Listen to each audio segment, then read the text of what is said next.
ഒരു ചോദ്യം. Career planning എപ്പോഴാണ് തുടങ്ങുന്നത്? 10ാം ക്ലാസ് കഴിഞ്ഞിട്ടോ? പ്ലസ് ടുവിന് ശേഷമോ? അതോ ഡിഗ്രി കഴിഞ്ഞതിന് ശേഷമാണോ? എന്നാൽ ഒരു സത്യം പറയട്ടെ, പല മാതാപിതാക്കളും കരിയർ പ്ലാനിങ്ങിനെ പറ്റി ആലോചിക്കുന്നത് തന്നെ വളരെ വൈകിയിട്ടാണ്. നമ്മുടെ നാട്ടിൽ സാധാരണ സംഭവിക്കുന്നത് എന്താണ്? 8ാം ക്ലാസ്സിലാവുമ്പോൾ കുട്ടിയോട് പറയും, ഇപ്പോൾ നന്നായിട്ട് പഠിക്കേണ്ട സമയമാണ്, പഠിച്ചാൽ മതി. 10ാം ക്ലാസ്സിലാകുമ്പോൾ പറയും, ആദ്യം നല്ല മാർക്ക് മേടിക്കുക, അതിനുശേഷം നമുക്ക് തീരുമാനിക്കാം. പ്ലസ് ടു കഴിയുമ്പോൾ പറയും, ഇനി നമുക്ക് ഏത് കോഴ്സാണ് എടുക്കേണ്ടത്. അപ്പോഴാണ് കരിയർ പ്ലാനിങ്ങിനെ പറ്റി ചിന്തിച്ചു തന്നെ തുടങ്ങുന്നത്. അപ്പോഴേക്കും പല സുപ്രധാനമായ തീരുമാനങ്ങളും എടുക്കേണ്ട സമയം തന്നെ അതിക്രമിച്ചിരിക്കും. വിദ്യാർത്ഥിക്ക് സ്വന്തം കഴിവെന്താണെന്ന് അറിയില്ല, താല്പര്യം എന്താണെന്ന് വ്യക്തത ഉണ്ടാവില്ല.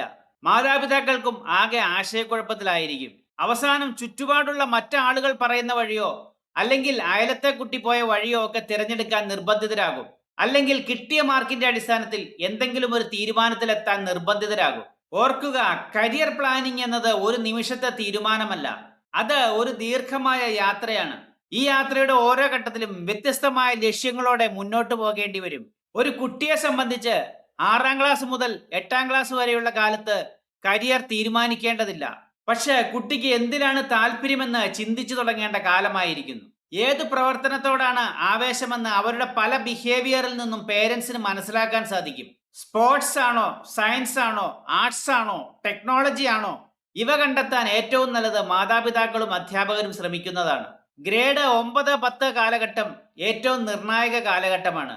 ഇവിടെ ഒരു വിദ്യാർത്ഥി തന്റെ ഇൻട്രസ്റ്റ്, പേഴ്സണാലിറ്റി, ആപ്റ്റിറ്റ്യൂഡ്, വാല്യൂസ് എന്നിവ മനസ്സിലാക്കാൻ തുടങ്ങുന്നുണ്ടായിരിക്കും. ഈ ഒരു ഘട്ടത്തിൽ സയന്റിഫിക് കരിയർ ഗൈഡൻസ് വളരെയധികം ഉപകാരപ്രദമായ സമയമാണ്. കാരണം അടുത്ത തീരുമാനം സ്ട്രീം സെലക്ഷൻ എന്നതാണ്. ഗ്രേഡ് 11 മുതൽ 12 വരെയുള്ള കാലഘട്ടം വളരെ ഡിസിഷൻ മേക്കിംഗ് കാലഘട്ടമാണ്. ഇവിടെയാണ് കരിയർ ഡിസിഷൻ കൂടുതൽ വ്യക്തതയോടെ എടുക്കേണ്ടത്. ഏത് കോഴ്സ്, ഏത് എൻട്രൻസ് എക്സാം, ഏത് കോളേജും യൂണിവേഴ്സിറ്റിയും, അത് ഇന്ത്യയിലാണോ വിദേശത്താണോ വേണ്ടത്, ഈ ഘട്ടത്തിലാണ് വ്യക്തമായ കരിയർ റോഡ് മാപ്പ് തയ്യാറാക്കേണ്ടത്. ഒരു വിദ്യാർത്ഥിയെ സംബന്ധിച്ച് അവന്റെ ഡിഗ്രി കാലഘട്ടത്തിൽ പോലും കരിയർ പ്ലാനിംഗ് അവസാനിക്കുന്നില്ല. Internship, skill development, networking, higher studies, competitive exams, placement preparations, ഇവയൊക്കെ ഡിഗ്രി പഠിക്കുന്ന കാലഘട്ടത്തിൽ ആരംഭിക്കേണ്ട കാര്യങ്ങളാണ്. സാധാരണയായി ഒരു വീടുണ്ടാക്കുമ്പോൾ മേൽക്കൂര പണിയുന്നതിന് മുമ്പ് തന്നെ നമ്മൾ അടിത്തറയും ഭിത്തിയും പണിയുമല്ലോ. അതുപോലെ തന്നെയാണ് കരിയറിന്റെ കാര്യവും. അടിത്തറ ശക്തമാണെങ്കിൽ കെട്ടിടവും ശക്തമായിരിക്കും. കരിയറിനും അതുപോലെ തന്നെയാണ്. കരിയർ പ്ലാനിങ്ങും ഇംപ്ലിമെന്റേഷനും നേരത്തെ തുടങ്ങുകയാണെങ്കിൽ കരിയർ ഡിസിഷൻ എന്നത് കൂടുതൽ ആത്മവിശ്വാസത്തോടെയും വ്യക്തതയോടെയും എടുക്കുവാൻ സാധിക്കും.